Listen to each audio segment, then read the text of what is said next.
میں نے اور سوزی نے اس رات ہوٹل میں اسٹے کیا۔ اس کے بعد اگلے دن ہی ہم دونوں جنگکوک کے چھوٹے بھائی سے ملنے اس کے ہائی اسکول چلے گئے۔ ہم ہائی اسکول پہنچ تو گئے تھے، لیکن مسئلہ یہ تھا کہ ہم نے جنگکوک کے بھائی کو کبھی دیکھا نہیں تھا، تو ہم اس کو پہچانیں گے کیسے؟ پھر سوزی نے کہا کہ ہم ایسا کرتے ہیں کہ اسکول کے باقی بچوں سے پوچھ لیتے ہیں۔ پھر میں اور سوزی جنگکوک کے بھائی کو ڈھونڈنے کے لیے سیپریٹ ہو گئے۔ کچھ بچوں سے میں نے جنگکوک کے بھائی کے بارے میں پوچھا اور کچھ سے سوزی نے۔ مجھے تو کچھ نہیں پتا چل سکا، اس لیے میں تھک کر بیٹھ گئی تھی۔ لیکن کچھ ہی دیر بعد سوزی میری طرف بھاگتے ہوئے آئی اور اس نے مجھے بتایا کہ اس نے کچھ اسٹوڈنٹ سے پوچھا ہے اور وہ کہہ رہے ہیں کہ جیون سو ہیون تو آج اسکول آیا ہی نہیں ہے۔ میں نے ان سے پوچھا تھا کہ آپ لوگوں کو پتہ ہے کہ ابھی وہ کہاں ہوگا، تو انہوں نے مجھے بتایا کہ ابھی وہ اسکول کے پاس والے جم میں ہوگا۔ پھر میں نے سوزی سے کہا، پھر چلو ہم چلتے ہیں۔ پھر میں اور سوزی اسکول کے پاس والے جم میں جنگکوک کے چھوٹے بھائی جیون سو ہیون سے ملنے چلے گئے۔ جب ہم جم کے اندر پہنچے تو ہمارے سامنے کچھ لڑکے تھے۔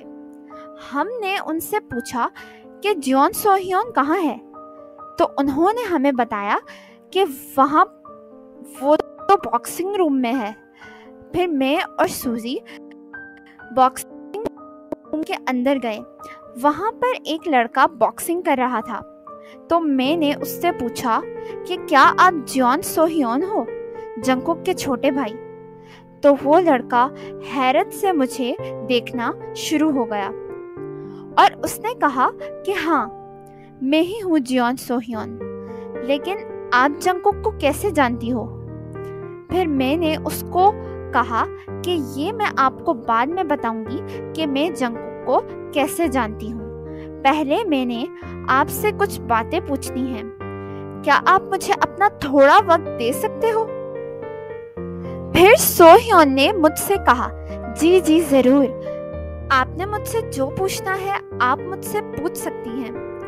پھر میں نے کہا، میں نے سنا ہے کہ جنگکوک کی ڈیتھ کے بعد تم لوگوں کی مما ہاسپٹل میں ایڈمٹ ہو گئی تھی، تو کیا اب وہ ٹھیک ہیں؟ تو سو ہیون نے کہا، ہاں اب وہ ہاسپٹل سے ڈسچارج تو ہو گئی ہیں، لیکن ابھی بھی وہ ہر وقت جنگکوک کے بارے میں ہی سوچتی رہتی ہیں، اور کبھی کبھی اسی وجہ سے ان کی طبیعت بھی بگڑ جاتی ہے۔ اور آپ کو پتہ ہے کہ میں آج جم کیوں آیا ہوں؟ کہ مجھے جنگکوک کی بہت یاد آ رہی تھی۔ جنگکوک بھی اسی جگہ پر آ کر باکسنگ کرتا تھا۔ وہ بہت اچھا باکسر تھا۔ مجھے آج اس کی بہت یاد آ رہی تھی، اس لیے میں آج یہاں پر آ گیا۔ وہ صرف ایک اچھا باکسر ہی نہیں تھا، بلکہ ایک بہت اچھا بڑا بھائی بھی تھا۔ مجھے اور مما کو سچ میں اس کی بہت یاد آتی ہے، اور ہم اتنے بد نصیب ہیں کہ ہم اس کی ڈیڈ باڈی بھی نہیں دیکھ سکے۔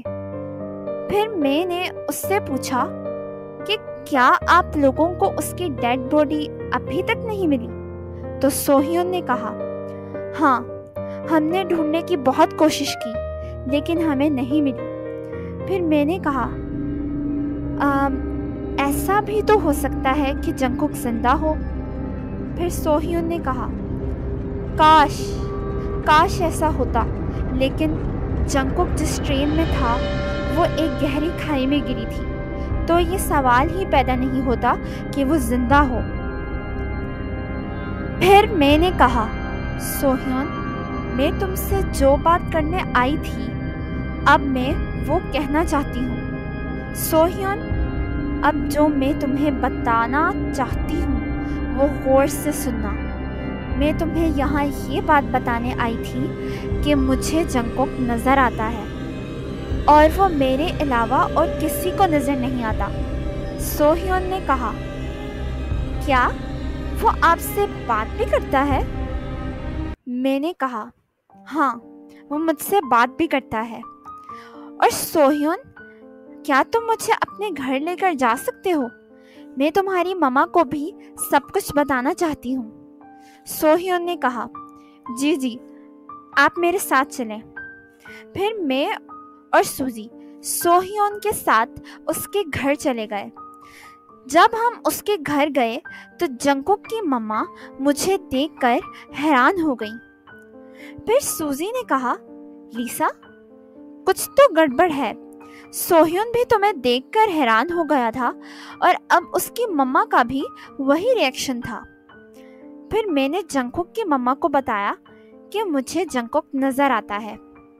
اس کی مما نے میرے منہ سے جب یہ سنا تو انہیں اور بھی شوق لگ گیا۔ اوکے گائز، اب تو آپ لوگوں کو کمنٹ کرنا ہی پڑے گا۔ اگر آپ کو اس ایپیسوڈ میں کچھ بھی سمجھ آیا ہو تو پلیز آپ کمنٹ کر کے بتائیں۔ آپ کو کیا لگتا ہے جنگکوک زندہ ہوگا یا نہیں؟ مجھے کمنٹ سیکشن میں بتائیں۔